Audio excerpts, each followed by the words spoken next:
ఈ రోజే డౌన్లోడ్ చేయండి. మీ ఫేవరెట్ షోస్ చూడండి. అన్నయ్య మీద ఒట్టేసి చెప్తున్నానక్క, నాకిష్టం లేదు. నాకిష్టం ఉన్నా లేకపోయినా నువ్వు చూసిన అబ్బాయితోటే పెళ్లి అనుకున్నాను. తనతోనే తాళి కట్టించుకోవాలి అనుకున్నాను. కానీ మధ్యలో అతను అలా చేస్తాడని నేను ఊహించలేదు. నీకిష్టం లేకుండా కట్టినప్పుడు ఆ భారాన్ని నువ్వు మొయ్యాల్సిన అవసరం లేదు. తీసేయ్. ఇష్టం లేని ఆ తాళిని మెల్లు నుంచి తీసేయ్. పిచ్చి పట్టిందా నీకేమైనా? తమాషాలాడుతున్నావా? నిండు పందిట్లో 10 మంది మధ్యలో కట్టిన తాళది. వాడు కట్టింది ఒక తాళి, దానికిది తల వంచాలా? నా జీవితం ఎలాగూ నాశనమైపోయింది. నాకిష్టం లేని చోట నాకిష్టం లేని బతుకు బతకాల్సి వస్తుంది. అలా దాని బతుకు కాకూడదని ఒక మంచి సంబంధం చూశాను. అదైనా సంతోషంగా ఉంటుందని అనుకున్నాను. కానీ వాడు దాని బతుకుని నాశనం చేశాడు.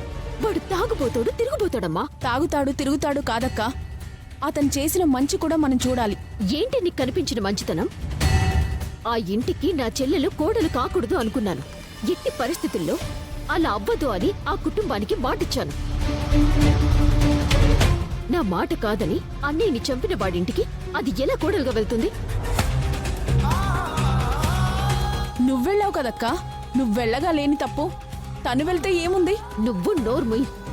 ఏం తెలుసని మాట్లాడుతున్నావే నువ్వు? ఆ రోజు నా రాత బాగోలేక అన్నయ్య చనిపోయాడు కాబట్టి ఇంకో దారి లేక నేను ఆ పెళ్లి చేసుకోవాల్సి వచ్చింది.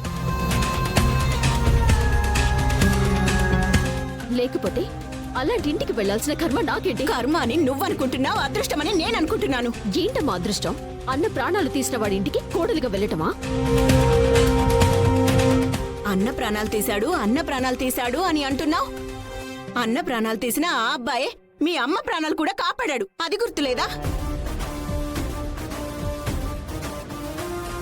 ఆ అబ్బాయి వచ్చి సమయానికి హాస్పిటల్లో డబ్బులు కట్టకపోతే అదిగో మీ అన్న ఫోటో పక్కన నా ఫోటో కూడా ఉండేది.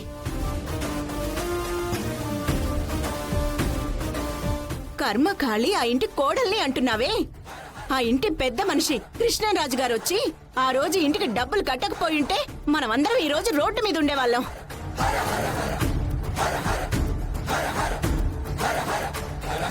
మీ అన్నయ్య చావుకి కారణమయ్యాడు అనే ఒకే ఒక కారణం తప్ప ఆ అబ్బాయిలో ఏం చెడు కనిపిస్తుందా నీకు? చెప్పు. ఎంత పద్ధతిగా ఉంటాడు. వదినమ్మా అంటూ నిన్ను ఎంత వెనకేసుకొని వస్తాడు. అలాంటి వాడిని ఇలా మాట్లాడడం కరెక్ట్ కాదు. అమ్మా, నువ్వు సంబంధం లేకుండా మాట్లాడొద్దు. ఆ చిరంజీవి నీ దృష్టిలో గొప్పవాడే కావచ్చు, కాని నా దృష్టిలో మా అన్నయ్యని చంపిన రాక్షసుడు. అలాంటి వాడింటికి నా చెల్లెలు కోడలుగా వెళ్ళటానికి నేను ఒప్పుకోను. నువ్వేంటే ఒప్పుకునేది? అంతా నీ ఇష్టమే అనుకుంటున్నావా? నా ఇష్టం కాకుండా ఇంకెవరిష్టం ఉంటుందమ్మా?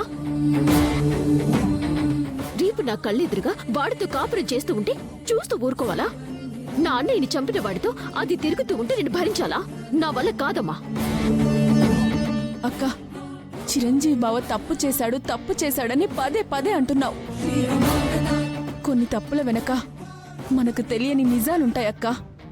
ఆ తెలిసిన రోజు నువ్వే బాధపడతావు. ఏంటి నీకేదో తెలిసినట్టు మాట్లాడుతున్నావు? ఏంటి ఈ మధ్య ప్రతి దానికి వాడిని వెనకేసుకుని వస్తున్నావు? మంచి వాళ్ళని మంచివాడు అని చెప్పడానికి భయపడాల్సిన అవసరం లేదక్కా. ఏంటి వాడి మంచితనం? తాగుబోతాడు, తిరుగుబోతాడు. కనీసం ఇంట్లో తండ్రి దగ్గరే విలువలేనివాడు. అలాంటి వాడేదో శ్రీరామచంద్రుడు అన్నట్టుగా మాట్లాడుతున్నారు మీరు.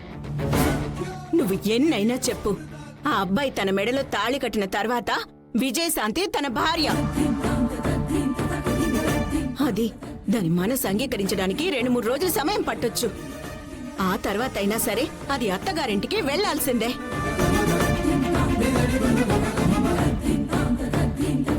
పిచ్చి పిచ్చి ఆలోచనలు మానుకొని నోరు మూసుకొని ఉండండి.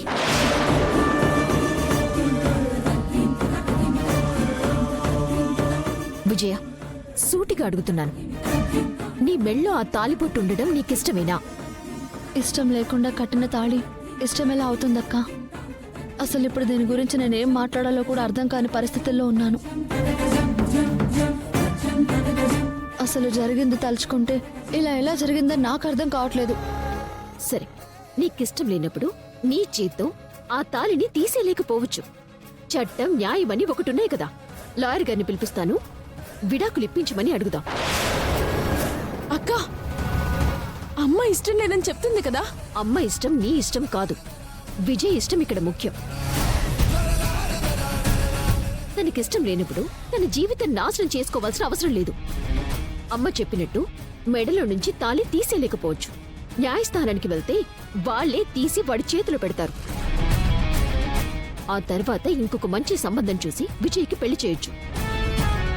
విజయ, ఏమంటావ్? ఏమో అక్క, నీకు ఇష్టం వచ్చింది చెయ్యి. నేనైతే ఏం చెప్పలేను.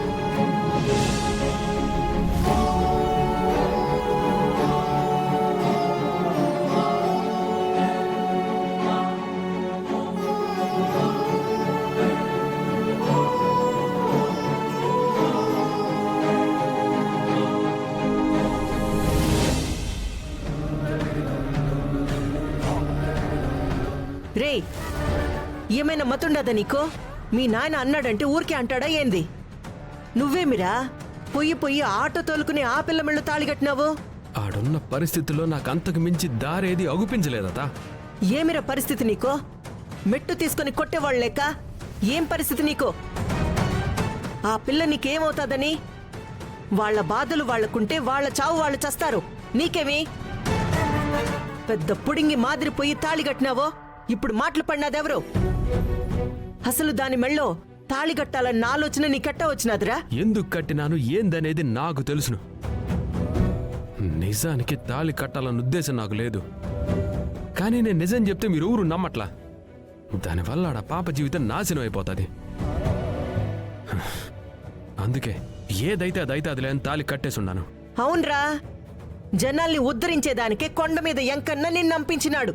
పాపం అందర్నీ ఉద్ధరిస్తుండావు. తాళిగట్టడం అంటే బొమ్మలాట అనుకున్నావా ఏం నువ్వు? దాన్నేమో కాపాడాలనని తాళిగట్టినావు. నలుగురు ఏమనుకుంటారు?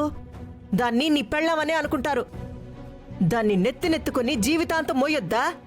ఓ పక్క మోస్తా ఉండాడు కదా మీ అన్న, ఇప్పుడు నువ్వు కూడా మొయ్యాలా?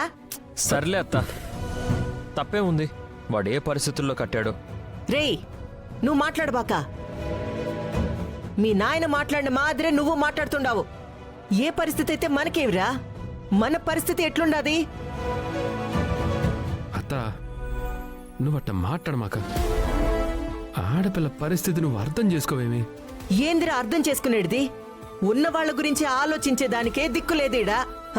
బయట వాళ్ళ గురించి ఆలోచించాలనా? రేయ్, ఏదేమైనా నువ్వైతే చాలా తప్పు చేసినావురా. నాకైతే నచ్చలేదో. ఆ పిల్లని కాపాడేదానికి నువ్వు తాళి కట్టేసినావని వాళ్ళేమైనా ఊరుకుంటారా? రేపో మాపో తీసుకొచ్చి ఆ పిల్లని ఏడే ఇడిసిపెట్టిపోతారు. చచ్చినట్టు నువ్వు కాపురం చెయ్యాలా? సరే అత్త, తాళి కట్టిన తర్వాత తను చిరంజీవి భార్య కాకుండా పోతుందా? ఈ ఇంటికి కోడలు కాకుండా పోతుందా? కాకుండా పోదనే ఎందుకు తాళి కట్టినావని అడుగుతుండాను వాణ్ణి.